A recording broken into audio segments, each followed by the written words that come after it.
My friends, let us come together in this moment, not merely to hear words, but to experience within ourselves a shift in awareness. For the great burden of the human scene today is not found solely in wars or in outward disturbances, but in the silent, invisible struggles that take place within the heart and mind of nearly every individual. It makes no difference how long one has walked the spiritual path, nor how sincere one has been in prayer or meditation. Still there arise moments when anxiety, depression, or a deep heaviness of spirit seems to settle upon us, and some, looking upon these experiences, imagine they have failed spiritually, that something is wrong with their practice or their faith. But I would like you to understand from the very beginning that these states are not personal failures, nor are they signs of weakness. They are simply the universal beliefs of the human mind pressing themselves upon consciousness, seeking acceptance.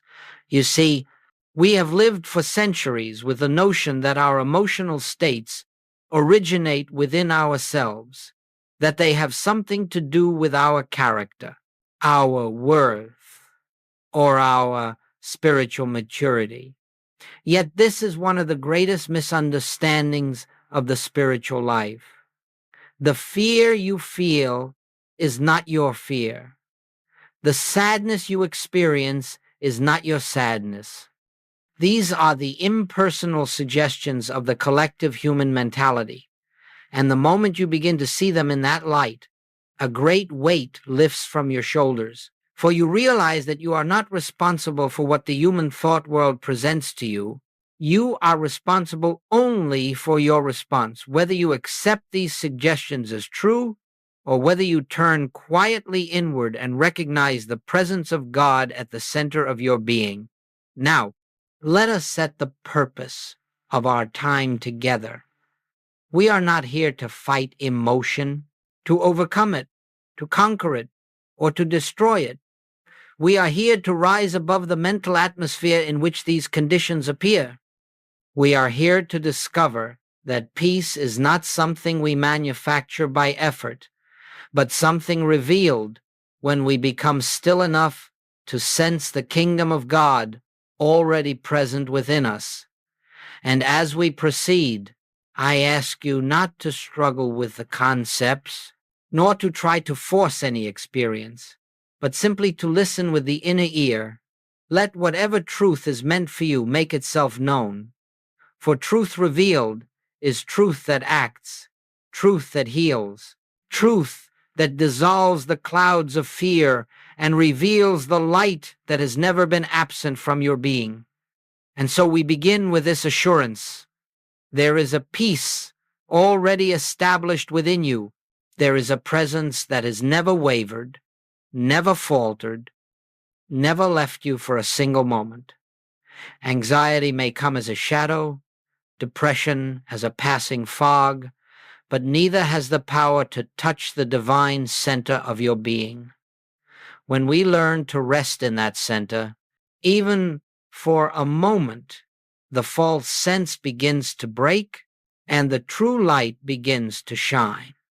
Now let us continue, for it is essential that we clear away one of the most persistent misunderstandings on the spiritual path. Many earnest students come to me and say, "Joel, I have meditated, I have prayed, I have studied the truth. Why then do I still feel fear? Why does anxiety arise? Why does the shadow of depression still cross my path?" And my answer has always been the same. Because you are still expecting the human mind to be something it can never be. The human mind, the natural mind, was never endowed with peace. It was never created to be the instrument of spiritual realization. It is merely an avenue through which thoughts pass, some pleasant, some troubling, some inspired, some disturbing. And when you judge your spiritual progress by the condition of the human mind, You are measuring the infinite by the most limited instrument available. You are attempting to gauge the ocean by looking at a single wave. You see, the mistake lies in identifying yourself with the activity of the mind. When a fearful thought arises, you say, I am afraid. When a heavy feeling emerges, you say, I am depressed. But this is not the truth. These experiences occur within the human mentality, but the human mentality is not yourself. You are not the mind. You are the awareness that beholds the mind, and as long as you attempt to purify, strengthen, or perfect the human mind, you will remain entangled in its fluctuations, because you have not yet recognized your true identity. Let me say this as plainly as I know how. The spiritual path is not the improvement of the human self, but the discovery of the self that has always been perfect. This is why spiritual people sometimes suffer more acutely than others. They are still trying to use truth as a mental tool, still trying to apply principles to the human mind, still trying to make the mind peaceful, harmonious, or joyful. And yet the mind, by its very nature, is incapable of sustained peace. Peace comes only from the realization of the presence at the center of your being, not from the manipulation of mental states. The human mind says, I must get rid of this fear. But the spiritual consciousness says, this fear is not mine, it is an appearance without substance. The human mind says, why am I still struggling? But the spiritual consciousness says, the struggle belongs to the human sense of life, not to my true being. Do you see? You are not failing, you are awakening.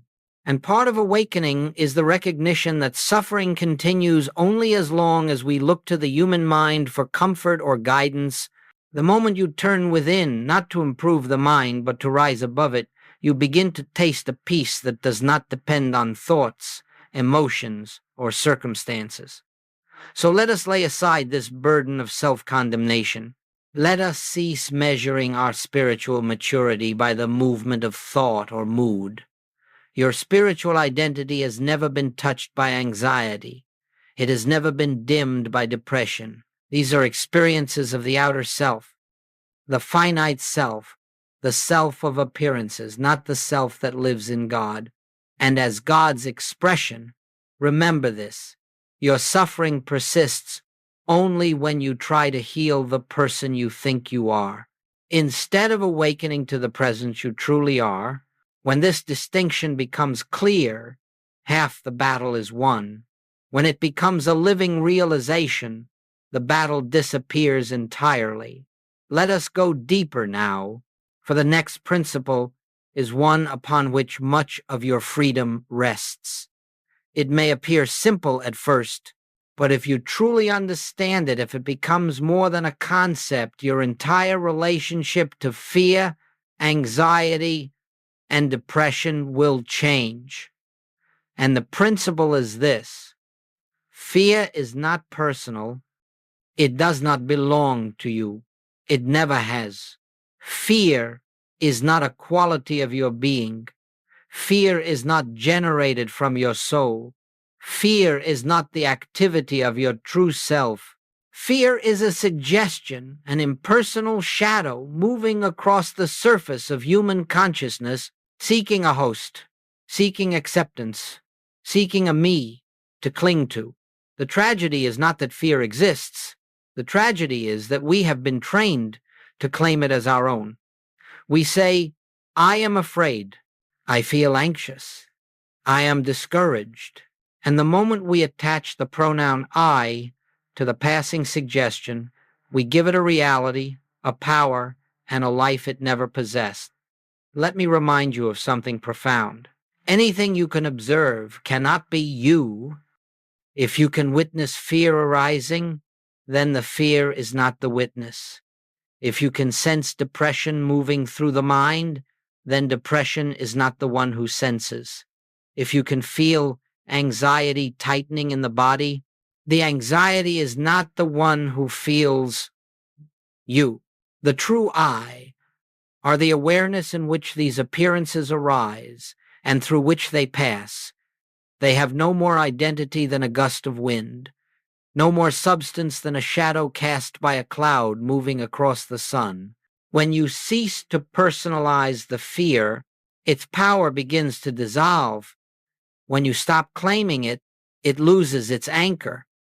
When you recognize it as impersonal, it cannot lodge itself within you. You might say, Joel, fear feels very real. It feels very personal. Yes, because the human sense of self has been conditioned for centuries to believe that whatever appears in consciousness must belong to the one who is conscious. But this is the very error we are learning to correct, just as you would not call every image on a movie screen your life, nor should you call every thought or emotion that passes before your mental eyesight yourself. Fear is not personal. It is a universal belief in separation, a belief that there is something apart from God, something that can threaten, something that can harm. And because this belief is universal, it seeks expression through any mind that will accept it. But the moment you understand that fear is an impersonal suggestion, you rob it of its only strength, your belief in it. Do not resist it. Do not fight it. Do not try to cast it out. Simply recognize with quiet clarity. This fear is not mine. It is not of God. It has no law, no substance, no power. It is an appearance without reality. Then watch how it loosens. Watch how it slips away. Watch how it fades without struggle. Every time you respond to fear as an impersonal shadow, you rise a little higher in consciousness. You establish yourself more firmly in the awareness that your true being is untouched by the movements of the human mind. And slowly, gently, the inner atmosphere begins to clear, revealing the peace that has always been present beneath the turbulence. Now we can move forward, for this understanding becomes the bridge to the next great truth, that the kingdom you seek, the peace, the joy, the assurance is not something to be attained. It is already established within you, waiting only for recognition. Now that we understand the impersonal nature of fear, let us move deeper into the heart of truth, the recognition of the kingdom within. For without this recognition, we may succeed in calling fear impersonal, yet still feel vulnerable, still feel as though we must defend ourselves against the movement of the mind or the fluctuation of emotion. But once the kingdom is understood not as a distant hope, not as a future attainment, not as a reward for spiritual effort, but as the very center of your being, you discover a peace that transcends anything the human mind has ever known. When Jesus said, "The kingdom of God is within you," he was not speaking poetically. He was revealing the eternal truth of your identity. He was declaring that within the core of your being, there exists a presence that is whole, perfect, complete, and eternally free. This kingdom is not touched by the passing appearances of the outer world. It does not fluctuate with your thoughts. It does not rise and fall with your emotions. It does not depend upon the condition of the body, nor upon the behavior of others, nor upon the events of your life. The kingdom is the infinite, invisible presence of God expressing itself as your very self. And so long as you continue looking outward for peace, seeking it in relationships, in circumstances, in achievements, in the approval of others, you will experience only moments of temporary harmony followed by the inevitable return of fear or uncertainty. For everything external is unstable, temporary, and subject to change, but the kingdom within is eternal, And once you make contact, once you truly sense that inner presence, no external condition can take that peace from you. Now, let us understand something very important. The kingdom within is not a mystical feeling, nor a pleasant emotion, nor a moment of heightened inspiration. These may accompany the realization, but they are not the realization itself. The kingdom is a state of divine awareness, a deep inner knowing that beneath the world of appearances, beneath the turmoil of the mind, beneath the fluctuations of emotion, there exists a silence, a stillness, a presence that is your true life. This presence does not come into being when you meditate, nor does it disappear when you forget it. It is always here, always functioning, always expressing, but it can operate consciously in your experience only when you recognize it, and this recognition is not accomplished by effort, nor by strain, nor by trying to reach God. It comes only through stillness, through the quiet turning inward, through the gentle resting in the truth of your oneness with the infinite. You see, peace does not come because you have succeeded in removing fear. Peace comes because you have discovered the presence, in which fear dissolves naturally. Peace does not come by solving problems. Peace comes by realizing that within the kingdom of God there are no problems, and that this kingdom is the very ground of your being. Once you sense this, even faintly, you begin to know that anxiety is not a power, that depression is not a substance, that fear is not a reality. They are appearances that have been sustained only by your belief in a life separate from God. And when that belief is dissolved by the recognition of the kingdom within, these shadows lose their footing entirely. So let this be our foundation. There is a presence within you that is already free, already whole, already at peace. You do not have to create it. You do not have to earn it. You do not have to purify yourself to deserve it. You have only to recognize it, to touch it, to rest in it, even for a moment, and something within begins to shift. The noise of the human mind softens. The turbulence of the emotions subsides, and you begin to taste the peace that Christ called, not as the world giveth. From this point onward, everything we explore will be based on this recognition that the peace you seek is not ahead of you, but within you. And our next step is to discover how to touch that inner presence, how to enter the stillness where fear disappears like mist in the sunlight. Let us now take the next step in this unfolding journey, for it is not enough to understand that fear is impersonal, nor is it enough to hear that the kingdom of God is within you. These truths must be realized not as intellectual ideas, but as living experience. And such realization comes only through a certain attitude of consciousness that we call spiritual stillness, a stillness that is not the absence of thought, but the presence of recognition. Many students imagine that stillness requires them to force the mind into silence, to push thoughts away, to empty the mind by willpower. But this only intensifies the activity of the mind, and instead of peace, it brings struggle. The human mind is not quieted by force. It is quieted by the gentle recognition that there is a presence greater than the mind, and this presence is already active within you. Spiritual stillness begins with a simple turning inward, not toward the mind, not toward emotion, not toward sensation, but toward the center of being, that invisible point where God and you are one. This turning inward is not an effort. It is a relaxation. It is the release of the belief that you must do something to attain peace. Let me say this plainly. Peace does not come because you have controlled the mind.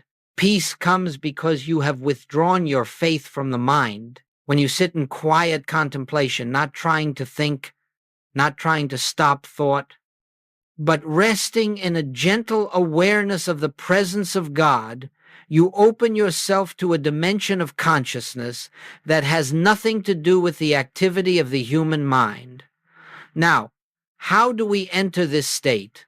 You begin by acknowledging, silently and without strain, God is here. Where I am, God is. I need not reach out. I need only recognize. As you rest in this acknowledgement, something beautiful occurs. The mind slows, not because you have forced it, but because it senses it is no longer needed to provide safety or guidance. Emotion softens, not because you have battled it, but because you are no longer identifying yourself with it. A new atmosphere enters your awareness, an atmosphere of quiet, of assurance, of presence. Sometimes you may feel this presence as a warmth, a spaciousness, or a gentle peace. At other times, you may feel nothing at all, but the presence is there nonetheless. For it is not dependent on sensation. It is not an experience. It is a reality. And the more you rest in this recognition, the more you will find yourself able to abide in it, not only in meditation, but in the midst of daily life. Do not be concerned if thoughts continue. Do not be disturbed if emotion arises. These are not obstacles.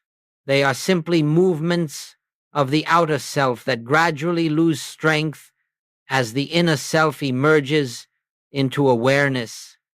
The purpose of our stillness is not to silence the mind, but to shift the seat of identity from the mind to the spirit. In this stillness, you will discover that fear cannot remain, anxiety cannot survive, depression cannot anchor itself, for these conditions belong to the human sense of separation, and in stillness, separation dissolves.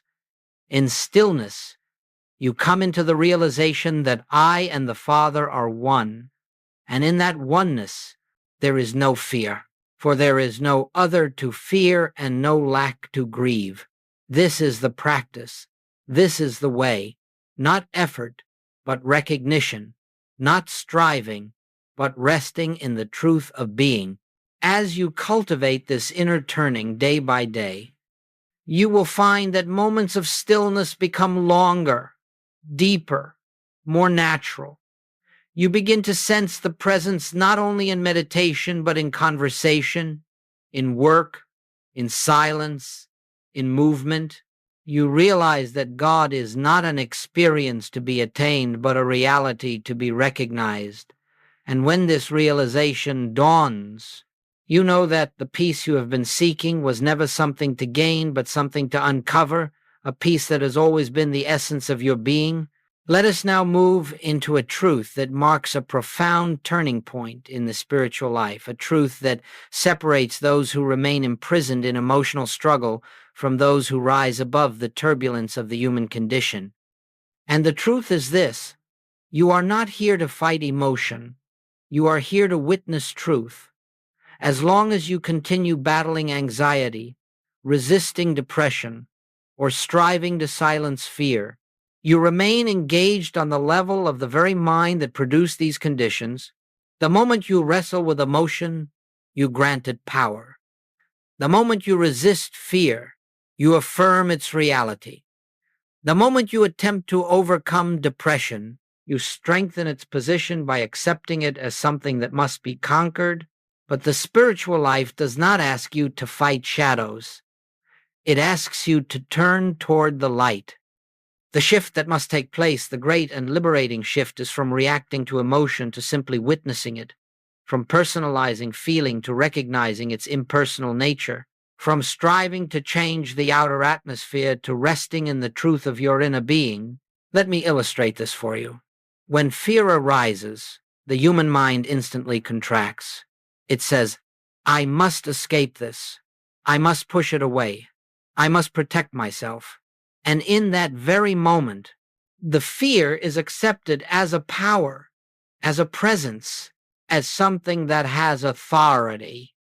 But the spiritual consciousness says, this is not my fear. This is nothing but a suggestion. Let me remain still and let truth reveal itself.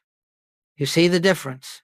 One response strengthens the fear, the other dissolves it. Likewise, when sadness or heaviness appears, the human sense says, why is this happening to me? It personalizes the emotion. It wraps identity around the appearance. But the spiritual consciousness gently observes, this too is not mine. This is a passing shadow. Let me rest in the presence that remains untouched. In this shift from fighting to witnessing, a remarkable liberation takes place. The moment you stop struggling with emotional states, they lose the very fuel that sustains them. Like fire deprived of oxygen, they begin to fade. You are not required to fix emotion. You are not required to manage it. You are not required to improve it. Your only task is to stand still in the truth that your being is spiritual, invisible, indestructible, and eternally one with God. Now, you may ask, Joel, does this mean I should ignore my feelings or pretend they are not there? Oh no, my friends.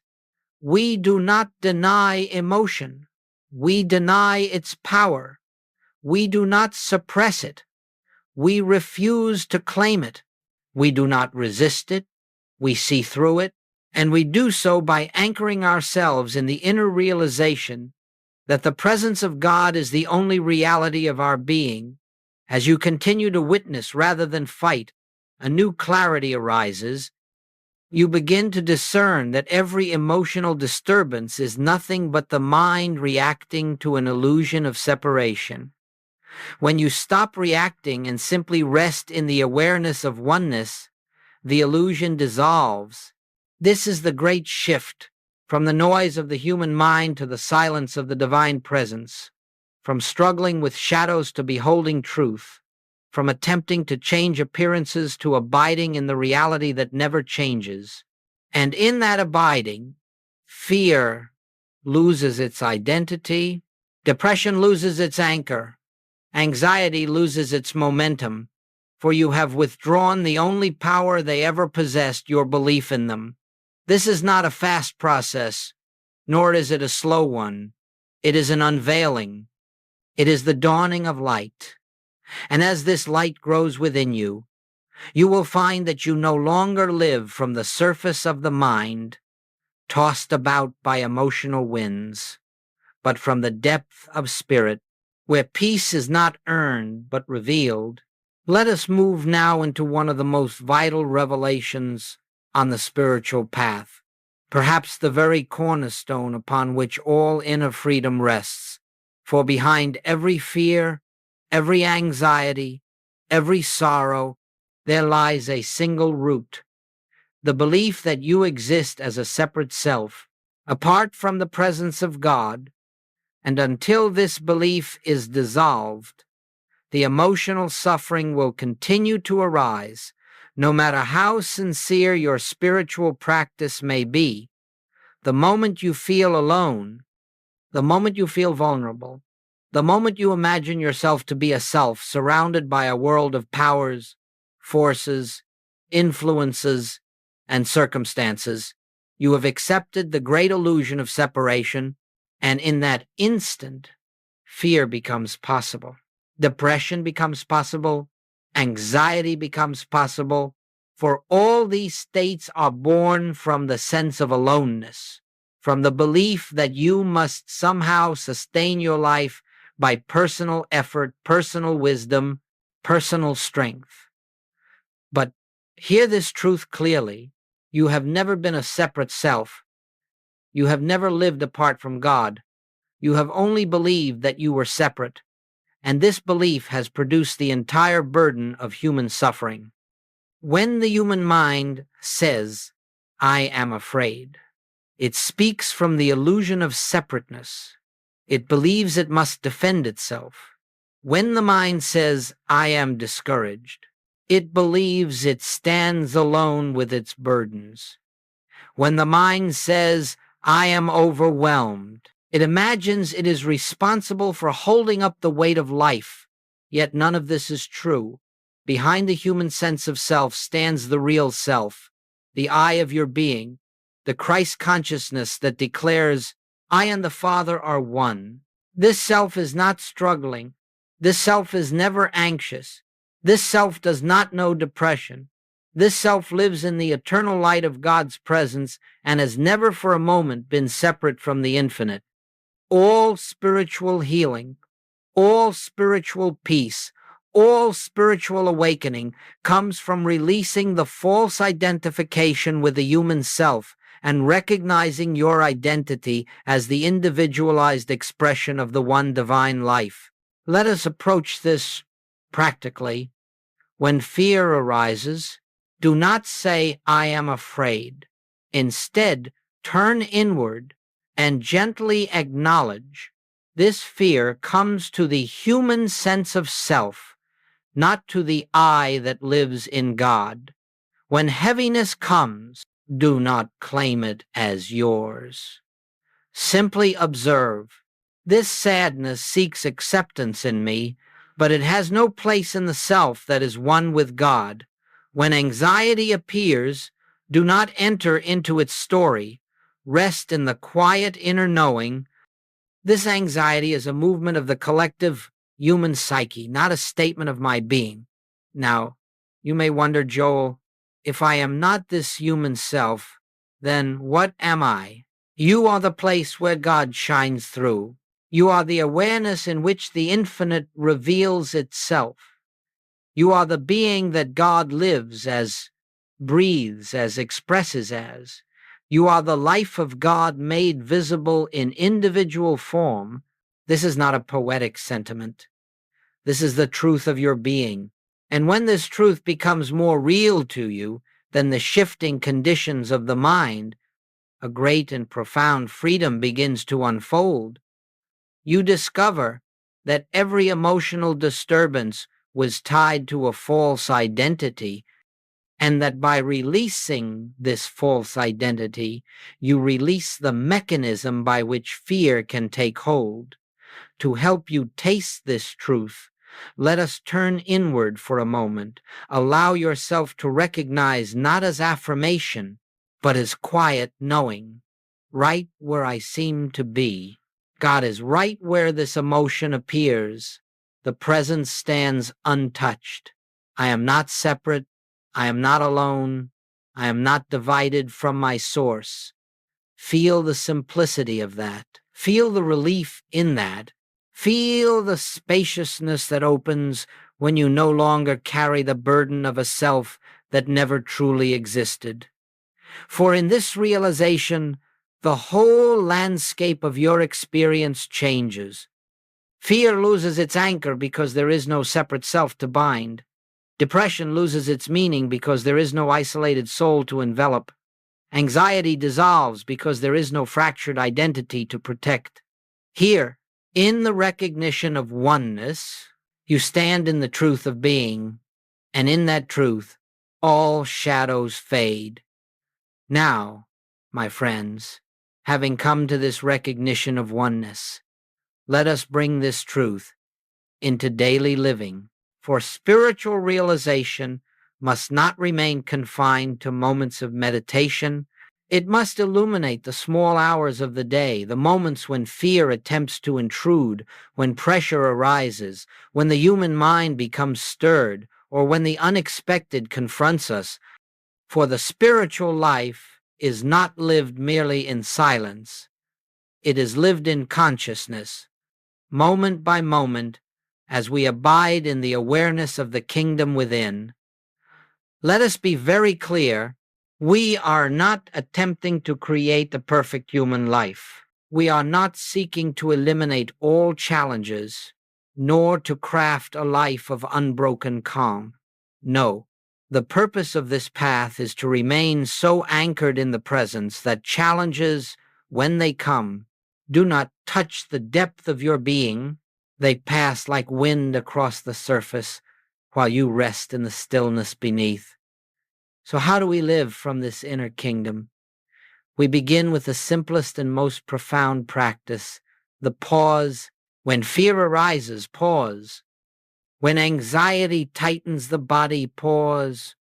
When sadness washes over you, pause. And in that pause, turn inward, not with effort, not with the intention to fix anything, but with a gentle remembrance. God is here. This moment is filled with the presence. I need not resist nor react. This pause is not a technique. It is an opening, a doorway through which the kingdom reveals itself.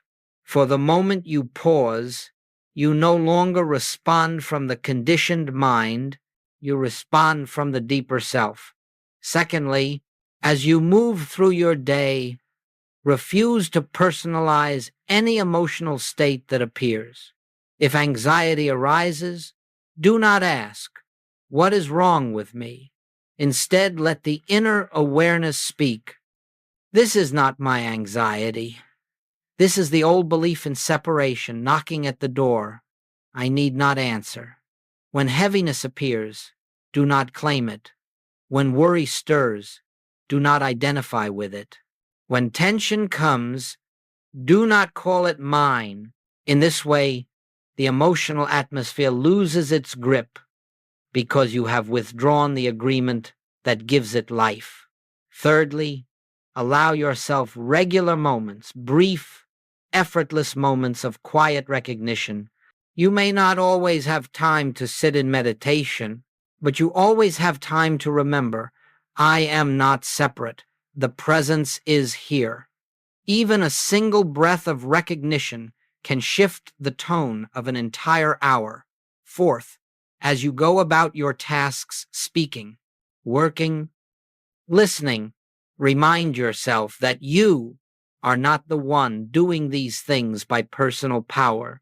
Behind your actions stands the infinite. Behind your words moves the spirit.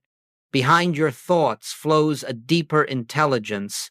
As this awareness grows, you discover that burdens lighten, decisions become clearer, and life moves with greater harmony, not because you are controlling it, but because you are no longer attempting to live life as a separate self. Finally, when you face difficulties, and they may come, do not fall into the old habit of panic or self-blame. Simply turn within and rest in the inner assurance. The presence that lives as me is already here. The wisdom needed is already here. The solution already exists within the kingdom. I need only be still enough to recognize it. And as you continue in this way, pausing, recognizing, refusing to personalize, and gently resting in awareness, you will notice that something begins to change. You will find that emotional states that once gripped you fiercely now pass more quickly, more lightly. You will sense a background of peace that was not there before. You will experience a deeper stillness that accompanies you even in activity. This is not the result of practice in the human sense. It is the unfolding of truth within you. You begin to live from the inner kingdom rather than from the fluctuating atmosphere of the mind. And as this becomes your way of being, you discover the great secret that peace is not gained but uncovered, that joy is not created but revealed, that harmony is not achieved but recognized as the very nature of your being. This is the life that emerges when you no longer identify with the human self, but with the divine presence at the center of your being. And as you live in this awareness, the entire texture of experience is transformed not by effort, but by the quiet radiance of truth, lived moment by moment. And now, my friends, as we bring this period of contemplation to a close, Let us return to the simple truth with which we began. There is a place within you, an inner sanctuary, where all fear dissolves, all anxiety falls silent, and all depression loses its shadow. It is not a far place. It is not a hidden place. It is not a place that must be reached through effort or discipline. It is the innermost chamber of your own being, the kingdom of God that has been present from the beginning, waiting only for your recognition. Throughout our time together, we have seen that emotional disturbances arise not because we lack faith, nor because our spiritual practice is insufficient, but because we have lived from a false identity, believing ourselves to be separate, vulnerable, incomplete, and yet behind this belief lies the eternal truth. You are the expression of God. You are the life through which the infinite shines. You are the awareness in which all illusions appear and in which all illusions dissolve. As you rest in this realization, even for a single moment, something within you awakens to the certainty that peace does not depend upon the shifting conditions of the mind, nor upon the events of the world, nor upon the resolution of your problems. Peace is already present. Peace is the nature of the presence within you. Peace is the essence of your being. And so I ask you, as you leave this time of reflection, to carry with you not a technique, not a formula, but a remembrance, an inner knowing that at any moment, in any circumstance, you may turn within and find the quiet, steady radiance of God's presence. You may pause, you may rest, and you may rediscover the truth that has never ceased to be true. You and the Father are one. Let the burdens of the world fall from your shoulders. Let the weight of the separate self dissolve. Let the inner light reveal itself not through effort, but through the simple act of recognition.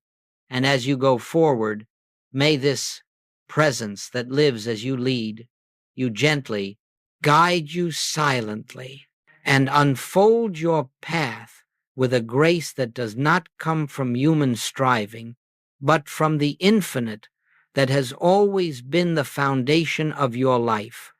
In quietness, in trust, and in the deep awareness of oneness, you will find that the stillness you have sought has been within you all along, waiting only for you to enter, to rest, and to remember.